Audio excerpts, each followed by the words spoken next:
eletha ukuphila, imvula eletha ukunqoba, imvula eqosha izifo zonke ziza ne-drought. Uthi I hear the sound of a gushing rain. I hear the sound. Ngakho khuphuka uye enjabulweni zakho, mina ngizokhuphuka ngiye kuJehova wami because I hear the sound. Engakaboni ngokwamehlo, le sound yayiqhamuka ngaphakathi kuye, le sound yayiqhamuka kuFaith. Kukhona izinto ukuthi ungakaziboni ngamehlo kodwa kuthi kuzoba nje. Kufana noma uthola umntwana, akekho umuntu othi ephuma nomntwana e-labor ward athi ngihamba nomntwana ozofa in 2 months, kodwa uthi lo mntwana uzokhula abe into enkulu. And le sound of the gushing rain, the sound of the abundance of rain, iyona eyamupha amandla u-Elijah. It was the source of faith and the source of hope. Wakhuphuka wayentabeni, and le sound iyona eyayizokwenza nokuthi uNkulunkulu asebenze ngamandla ezimpilweni zakhe. Lento empilweni yakho Elijah, lento ayishoyo Elijah ukuthi yes, kusenesomiso manje, izinkomo ziyafa nabantu bayafa, but like pregnancy I can feel the child, I can feel the abundance of rain, I can feel the blessing, I can feel ukuthi khona into ezayo nakuba kunzima kunje, I can still feel ukuthi khona, I can feel the movement inside. Hallelujah. Uthi ngiyayibona i-breakthrough, ayikabonakali ngaphandle, but I can see the breakthrough. I hear the sound of the abundance of rain. Hallelujah. I hear the sound of the abundance of rain. Mhlambe nakuye kwake kwamehlela lokhu, uyazi ukuthi ebuncaneni bami ngangithi mangihambe emaqaleni ngiyobutha ubulongo ngizosinda endlini yesizulu, ngangithi mase ngibuya ngithwele indishe ekhanda, ingqondo yami ithi kukhona okungcono kunokusinda ngobulongo. I heard the abundance of the breakthrough empilweni yami. Hallelujah. Lalithi maliduma kuphambana imbani sihlezi endlini yotshani, I could hear the sound yemvula yahlela phezu kokhethe, ngizwa ukuthi there is something good that is coming. Hallelujah. Esinye isikhathi kwakuye kuthi mangabe sekuthuthwa amanzi, seqova udaka, sekuphahleka, bangibize ngomlungu omnyama ngoba ngangithi mangikhuluma ngithi ngiyakwenza nje lokhu, ngikwenza for now, kodwa mangikhula I am going to have a better house. And the better house at that time kwakungedle ngakanani, kwakuzoba nje indle enokhethe eyenziwe ngosemende obodongeni, yenziwe ngosemende phansi, yasishayelwa amashalofu igcwele ucondense. Ngangithi ngodla ucondense ubusuku nemini. Khona wangithumela esikoleni, I heard the sound of the abundance of a better life. Ngangihlupheka, but I heard a sound. Hallelujah. Izinto zazingahambi njengoba ngifuna, but I heard a better sound. And the better sound, it was not a wish. Kodwa kwakusho ukuthi kufanele ngisebenze, kwakusho ukuthi kufanele ngiye esikoleni, kwakusho ukuthi kufanele ngishawe kwesinye isikhathi, kwakusho ukuthi kufanele ngitadishe ngingalali obusuku nemini, ngoba that you are hearing a sound of abundance doesn't mean ukuthi goqa imkhono, kusho ukuthi yenza something. Hallelujah. Noma ungayizwa isound kodwa kufanele usukume wenze something.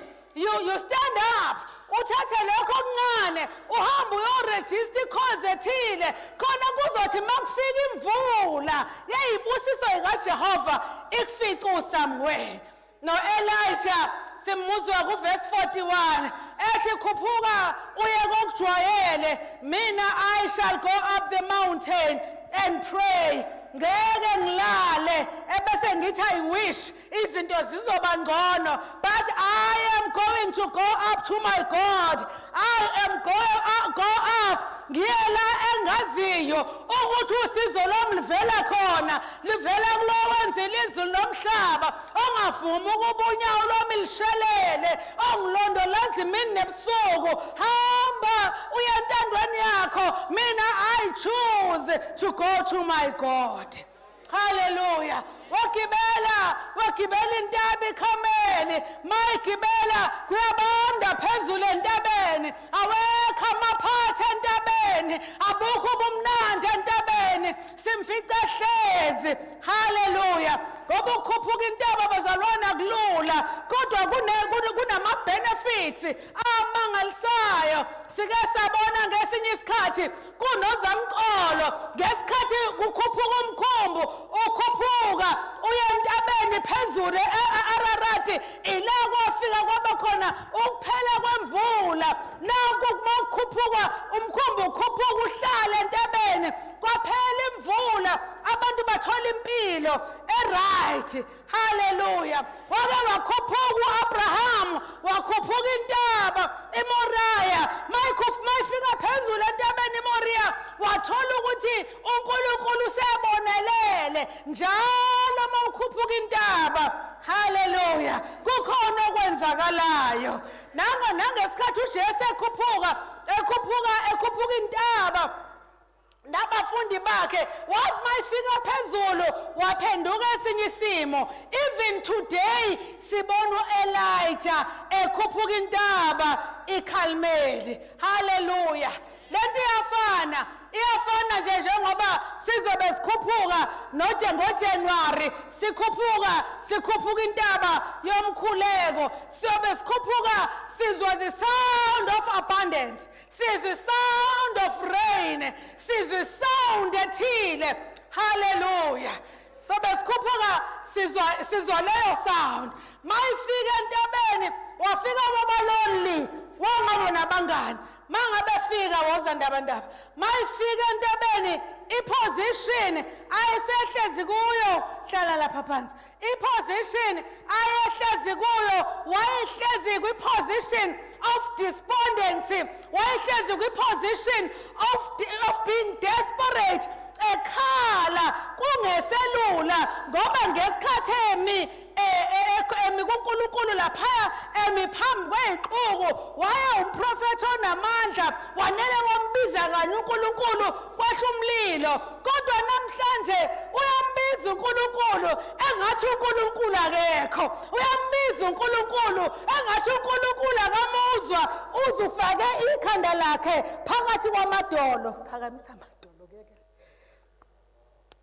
Uyabona ukuthi ulaphaya uyakhala, kuyabanda, kunzima, ulokhu ethumela inceku, ethi inceku ayihambe. Mayihlezi kuleya position ebeka ikhanda lakhe phakathi kwamadolo, ubeka ikhanda lakhe phakathi kwamadolo ukuze concentrate kuNkulunkulu, ngoba ziyafika ikhathi ezinjalo.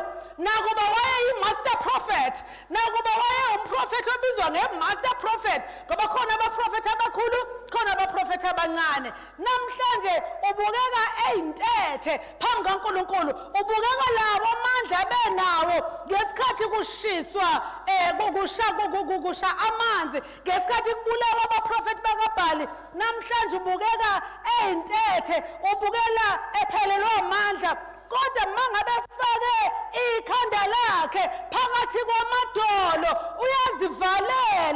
uzivalela noNkulunkulu wakhe, ngoba ubalekela imisindo ayizwayo, imisindo engasimkhiphe kwi-concentration, kodwa uzama ukuconcentrate kuNkulunkulu. Ulokhu uyathumela inceku, akayithumeli kanye, uyithumela kaningi. That's the position of despondency. Hallelujah. Funa ukufocus kulo msindo, ukuthi kanti iJehova ubungikhohlisa yini ukuthi kukhona into ezayo. Hallelujah. I hear the sound. Hallelujah. I hear the sound. Namhlanje Nkosi bengistrong ngimemezela ubukhulu bakho, but today isound engizwayo ingaphakathi kuphela, akukho kubonakala ngaphandle. Hallelujah. Mayithumela ethumela inceku yakhe ilokhu iyahamba inceku, uthi ngicela ukhuphuke, bheka ngasolwandle. Ngakho ke inceku yakhuphuka, athi bheka akukho lutho.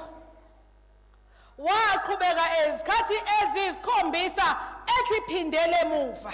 Uyacabanga i-desperation ukuthi mhla emthumele okokuqala eyithumele okokuqala inceku yakhe wayilindela impendulo ukuthi uJehova uthini, kodwa yahamba inceku ibuye nempendulo ethi nje akukho lutho. Hallelujah. Kukhona isikhathi where you will hear the sound of success ngaphakathi kwakho. You will hear the sound of the abundance of rain. Kodwa uthola ukuthi akukho okubonakalayo. Esikhundleni sokuthi uzwe indaba ezimnandi, you are getting bad news. Kodwa uElijah uthe encekwini, go back and look for a better answer. Kwesinye isikhathi ukuthi uyathandaza into oyithandazelayo kube ngathi uNkulunkulu akabuzwa, kufanele ukuthi go back. I know ikhona impendulo uNkulunkulu angibekele yona. Kuyenzeka kwesinye isikhathi uthi uya-apply ngapha nangapha, kubuya ama-rejection, makubuya ama-regret letters, you say go back. I know, I hear the sound of a better thing. Hallelujah. Uthi mangabe ibuya inceku kwesinye isikhathi kukhona nabahlekayo ukuthi ucabanga ukuthi uyini, abakhuluma endlebeni bathi hayi mngani, khohlwa mngani, ngeke kusalunga. Tell them to go back. Uthi I hear the sound of success. I hear the sound ukuthi kukhona la kuyakhona. Kube khona abangani abasondele eduze bathembile abathi nje cha lento yakho ngeke isebenze. You tell them to go back. Njengoba noElijah uthi go back, go back, go back. Yabuya inceku athi go back because kukhona okungaphakathi kimi. Hallelujah. Kwesinye isikhathi uthi mawuthi uyakhuluma, sometimes uzwe abafundisi abasebedlondlobele, yangitsho uthi mawungebe ubezwe bekhuluma ngama-rejects abawatholile nama-regrets abawatholile empilweni, uthola ukuthi they were persistent. Ngoba ukubekezela kuyasiza bazalwane. Bekezela kuvimba izono ezinkulu. And izwi lithi umoya wombuso ekuvukela ungayishiyi indawo yakho. Hlala lapho. Wahlala kwiposition uElijah. Wahlala kwiposition for 6 times. Kufika ama-answers angewona. But wahlala kwiposition. Wangayishiyi indawo yakhe. Wangaya emaphathini ka-Ahabu. Wangehla ukuya ono ey'theni zakhe. Kodwa wahlala phezulu. Wathi mina ngiyachuza ukuhlala phezulu. Hallelujah. Oh, the pain of the empty answers. Uke wathola ama-empty answers empilweni. Uke wathola ama-empty answers. Uthi ukhulisa umntwana uyamkhuza ngezwa. Uthi ulungisa isimo kungalungi. Uthi uthola lo msebenzi kwesinye isikhathi kungalungi. Empty answers. The pain of empty answers. Uthi uElijah uthi noma kungaba nesomiso kodwa I can still tell you I hear the sound.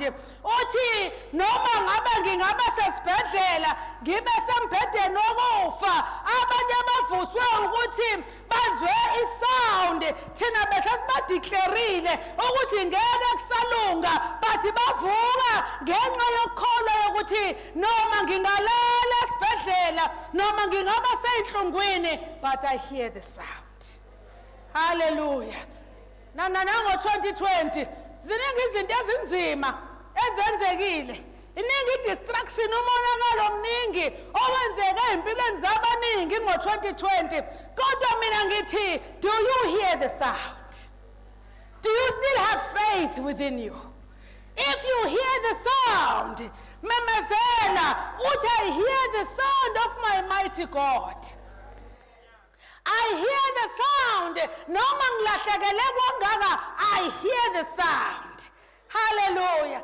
uHabakuk 3 verse 17 uthi noma umkhiwane ungakhahleli kungabi bikho izithelo emasimini umsebenzi womnqumo uphuthe amasimi angavezi ukudla izimvu zinqunywe ezibayeni kungathi kubheda yonke into uthi kodwa ngiyazi mina ukuthi ngizojabulela uJehova uNkulunkulu wokusindisa kwami uyena uJehova ozongiqinisa uyena ozokwenza ukuthi inyawo zami zibe njengezendluzelekazi even kungahambi kahle I am going to walk on my high heels.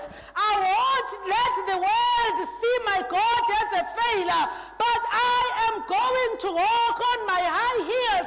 I am going to walk on my high places, for I hear the sound. I hear the sound of the abundance of rain. Hallelujah. Yeah, don't let the servant continue. Don't let the servant tell you what it dream better. Don't let the servant tell you ama-voices azokutshela ukuthi into oyifisayo ngeke uzoyithole vele nabadala befa bafa bengayitholanga. Hallelujah. Forget about yesterday's victories.